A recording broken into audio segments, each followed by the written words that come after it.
და ამიტომ ესე იგი არიან ამ დღეში, ხო?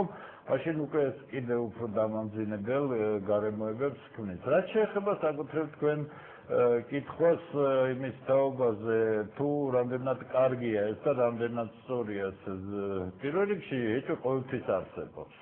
და სწორი ეჭვი არსებობს. მაგრამ მოდით ისევ ჩვენ სტრატეგიულ პარტნიორ ქვეყანას მაგალითი ავიღოთ, რომელმაც 2007 წელს ფაქტურად საკანონმდებლო ორგანოს დონეზე აკრძალა მისთვის სტრატეგიული პორტების გადაცემა წილის ისეთი მეგობარი ქვეყნისათვის, არა უბრალოდ არაბული ქვეყნისათვის, რომელიც შეიძლება ვთქვათ კონფლიქტურან და ნეგატიურ დამოკიდებულებით ხასიათდებოდეს არა ამერიკის მიმართ, არამედ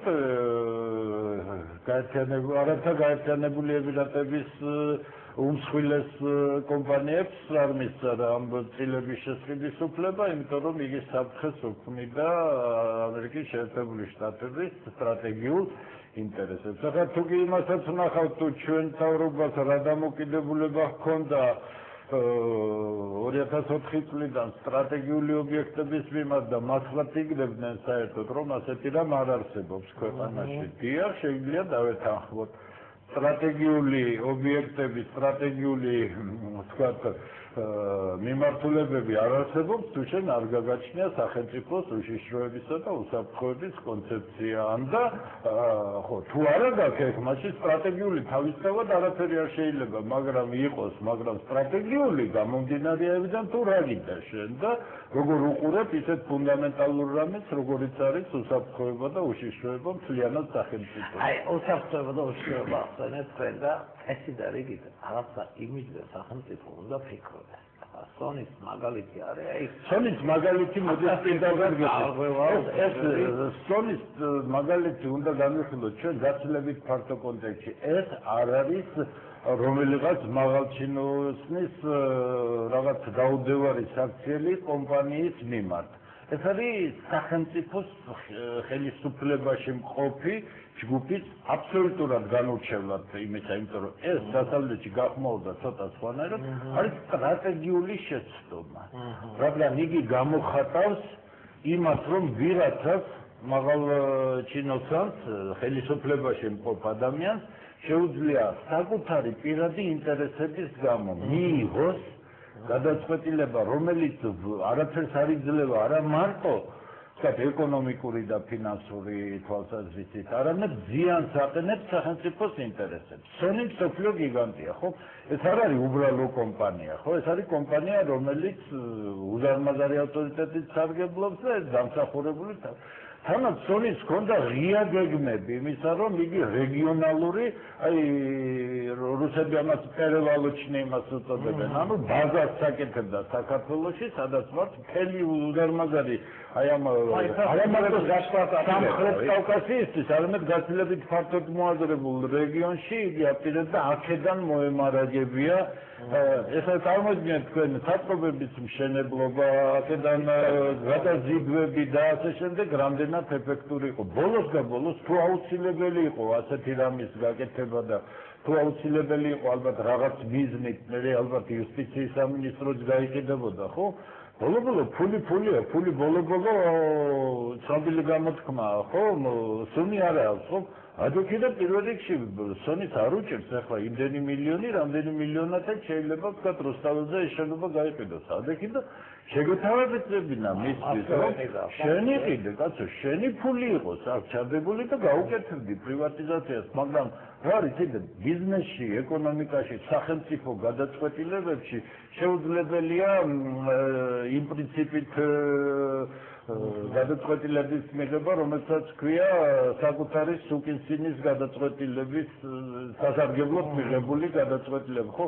როგორ გაწო სონი თუ იძლეოდა ფულს და აუცილებლად მოგცემდა ამ ფულს, თუ უარს გეტყოდა, მაშინ გექნებოდა არგუმენტი იმისა, რომ გეტყვა, რომ აქ აქვს სახელმწიფოს ხელისუფლებას გადაწყვეტილი რაღაც და თქვით, რა კი თქვენ არ გინდათ ამის შეძენა, ადექით და შეთავაზებდით ალტერნატივას, შეთავაზებდით კომპენსაციას და ცივილიზებულად ხდება და ვერცონი ამოიღებდა ხმას და ვერაფერს, ხომ? ამიტომ ასეთი დაჩქარებული, ნაჩქარები გადაწყვეტილებებმა პირველ რიგში ავნო ჩვენ ქვეყანას და ავნო ისევ და ისევ ხელისუფლებას პირველ რიგში. აი, რამიდან მითხოთ ბატონო, აი, ჩვენ კინებლოგს თუ უყურებ, არ ვიცი, იგივე ამბავი არის, აი, ამ ენერგიის სტანდარტებში. სანამ გადაცემა დაიწყებოდა ის მასალები, მე რაც ყველაზე უფრო ნახე ინფორმაცია დღეს რომელიც იყო, ყველაზე უცნაური და არის, იცით? იდენტურია. აი, ნახეთ, ყველაზე ამ დიდი შეცდომა თვითონ ეკონომიკის სამინისტროს, ვინც მოამზადა ეს საბუთები, რა წერია სატენდერო განაცხადში. ეს უცნაური ასეთი და მართლაც შემხედრია, რომ ესე იგი განაცხადია გაკეთებული პირობებზე და ამ დროს წერია, რომ ლირიკა ისეთი რამ, თანაც უცნაური რამ, რომ სამინისტრო ყოველ ძალის მიმართავს ძალისხმევას უფლებრივი ნაკლის გასასწორებლად. ესე იგი, თქვენ წარმოიდგინეთ, უფლებრივი ნაკლის ქონება, რა შემდგომარეობს ეს უფლებრივი ნაკლი? იმიტომ რომ ხელშეკრულების საფუძველზე საკუთრების უფლებების მთელი რიგი შემადგენელი უფლებამოსილებები ოფიციალურად, ლეგალურად თანხმობით გადაცემული აქვს ამ კომპანიას, რომელიც უკვე 14 წელია მართავს ამ ორთაჭალ გეციქვია, ხო? ხო. ეხლა ამ დროს ეს უფლებები არა გაქვს დაბრუნებული, თანაც არც სამართლებრივად არა გაქვს მიღწეული ის, რომ თანხმობის და ურთიერთშეთანხმების საფუძველზე დაიბრუნა ეს უფლებები, იქ კომპენსაციების საწყით მოაგვარო და კიდი ობიექტს, რომელიც შენ სრულყოფილად არ გეკუთვნის. ეს არის, მე ვფიქრობ, რომ მანკიერი პრაქტიკა იმისა, რომ წარსნეუბანას თამაში გრძელდება, მე არ მინდა დავიჯერო, რომ გრძელდება, არ უნდა გაგრძელდეს, იმიტომ რომ წარსნეუბანას ბოლო არა აქვს, იმიტომ რომ დღეს იქნება თუ ხვალ იქნება, ეს წარსნეობის ტალღა შემოbrunდება იმ ადამიანების თქვათ წინააღმდეგ, რომლებიც დღეს წარსნეების როლში გამოდიან, იმიტომ რომ დასაცავი მე ვფიქრობ ამ ქვეყანაში მით უმეტეს ხელისუფლებაში მყოფ ადამიანებს ძალიან ბევრი აქვს, ხომ?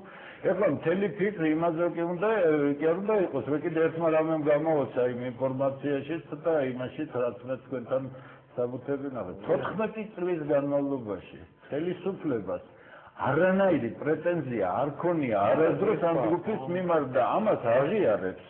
კეთილსინდისწერი გადამხდელი არის, ორთაჭალე ენერგიის და სხვა შორის, სწორედ კეთილსინდისწერი გადამხდელი იყო. დროულად ისი და არენდის ხელშეკრულების პუნქტები არ დაუღვევია, არც ონით, არც ამ ენერგიის.